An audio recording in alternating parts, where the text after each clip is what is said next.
What's up guys, welcome back to another video. We've got two iPod touches here. This is a new iPod that I got. It's the first gen iPod touch. And then this is my fourth gen that I've had, my 16 gig. But there's something really cool about these, look at them. Of course the fourth gen, I think I've showed off the iOS 7 theme. This one I haven't really done that, but I installed Whited00r on the first gen touch. This is Whited00r 7.1, you know. This one's just jailbroken with the theme and everything, because the app switcher on here is still the old one. And then this one's got an app switcher now.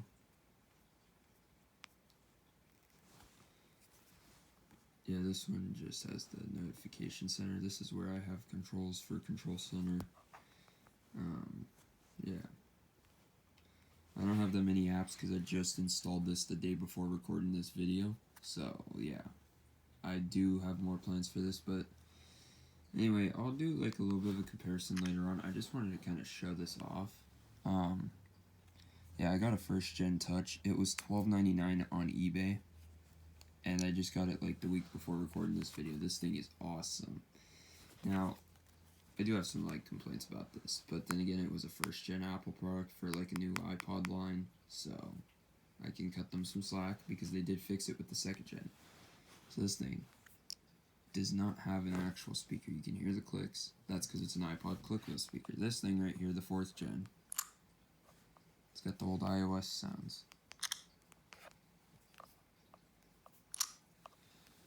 You know?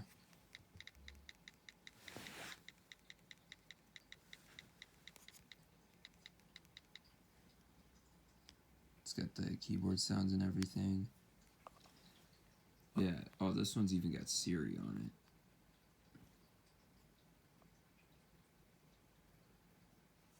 it. Yeah. And then this, you know,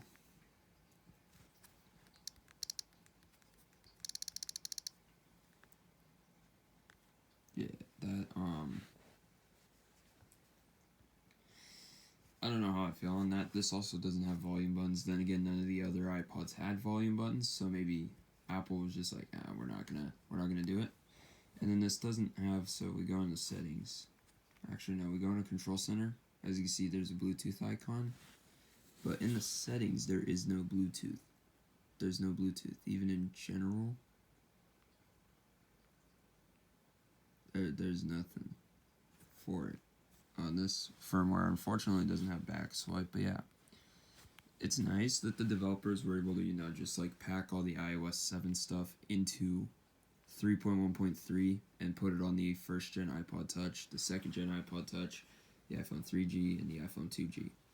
I do kind of want to get an iPhone 3G and install this on here because this is awesome. Like, you know, it breathes life into these older Apple products, you know, like the first gen devices. This thing gets really good battery too compared to my fourth gen.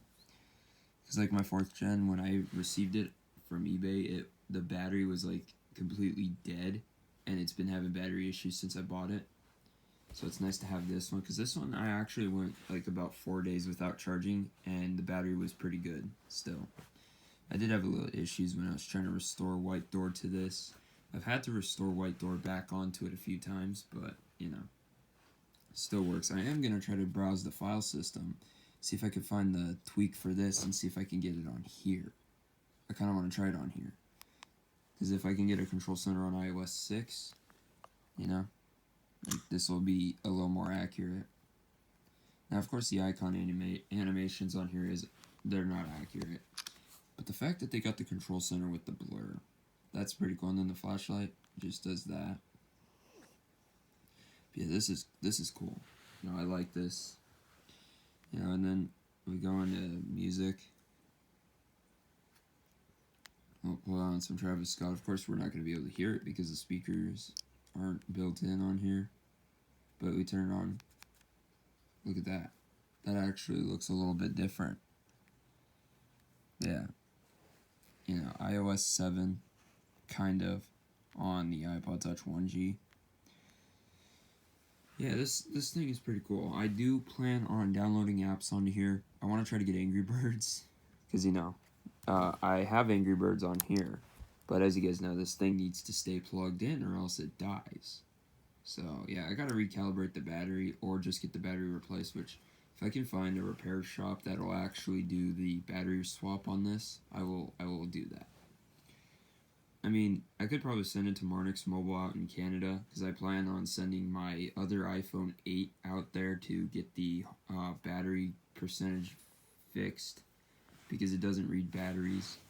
Like, the batteries don't work. Also, I thought a little side note, I do have a new Apple Watch. I got, well, kind of an old one. It's a Series 3, 42 millimeter. I do have my Nike bands still from my Series 7, but, well, they actually came off my friend's Series 3 Nike, but we swapped bands when I reset a Series 3 for him, so, yeah, now I got a Series 3, but it's the larger one, so I don't really care that it's older. Yeah, this one, you know, I'm going to probably see if they can do a battery replacement on, because I don't know how to do soldering and I don't trust myself. I don't want to break this. I mean, the screen's already jutting out on here because I was trying to fix the home button. But it's about this one. Yeah, this thing works really good. And the back of it's in pretty good shape. I mean, it's not in as good shape as this one was when I got this, when I first received it. It's like this thing was really shiny. I did try kind of getting a brushed metal finish on here, which was probably a mistake, because then now it just looks really old. Yeah, but I feel like the back on here was replaced. So, yeah. Yeah, this thing. The backs on these are, I think, easier to replace, because I'm pretty sure you just gotta pop them off, kind of like on the iPod Classic. I mean, iFixit sells back panels for these, which I might actually get one. Yeah, and then you can even access the control center from the lock screen. Yeah, this is cool. You know, it's got an app switcher. You can actually go into the app switcher on here. Let's see. Yeah, it even adds the reminders app to this. Like, I've synced my whole iTunes library onto here, and I've used this. But I also still have I don't know if you guys remember the iPhone 5S. Well, a lot of people saw that video, but yeah, here's the iPhone 5S. It's no longer jailbroken because I updated it to 12.5.6, and I haven't been able to jailbreak it yet.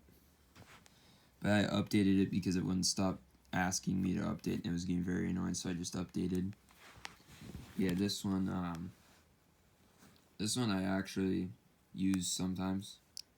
I am trying to find, like, the correct, if anyone knows, like, the actual correct resolution that this thing will play video on, please put that down in the description, because I'm trying to convert videos to work on here, because I have, like, episodes of Family Guy, you know, that I want to watch on here.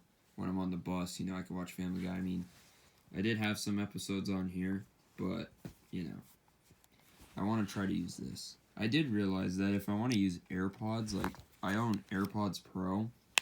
Well, not just AirPods Pro, I also have I have the second generation with the wireless charging case now, which I actually have had this case for a while, and then, I got a left AirPod from someone. Actually, no, I think this was one of my old ones, and then I didn't have a right one, but I had gone through my stuff and I had found this one, and then one of my friends gave me this right one, I mean. These work really good. I did have to take out the mesh on both of them because they were plugged. And this one, the in-ear detection wasn't working, and then I take out the mesh and it started working again, so, you know, that's good. Yeah, I had this case. I got it from a friend. I had two of these cases. I gave one to one of my good friends. He had I had given him first-gen AirPods, so I just gave him the extra case because I didn't need it. The hinge on that one was a little weird, you know, but yeah, it worked. And I had another pair of these AirPods Pro, which was my fourth pair. These are my fifth pair. I'd gotten the fifth pair right around the time I had my fourth pair, which only had a left one at the time. I mean, I think it only had it only had the right one at the time. And I ended up just giving them to my friend. And then one of my other friends gave me a left one, so I just gave him the left one for his full set. But yeah, I can get like a Bluetooth transmitter that you pair Bluetooth headphones to it, plug into a headphone jack. Pair these to it if I can find one that's compatible. That can also work with other Bluetooth devices because, you know, I have my alarm clock speaker that I actually usually have this paired to. I usually have the iPhone 5S paired to it. But I'd like to be able to pair the iPod to it because when I have it, because I have it plugged in at night, because it's got a built-in battery, but I have it plugged in at night and I have the auxiliary cable plugged in, it makes a really weird static noise. I don't like that. So yeah. Anyway, that's about it. Thank you guys so much for watching. Please like and subscribe. I'll see you guys in the next one. Peace.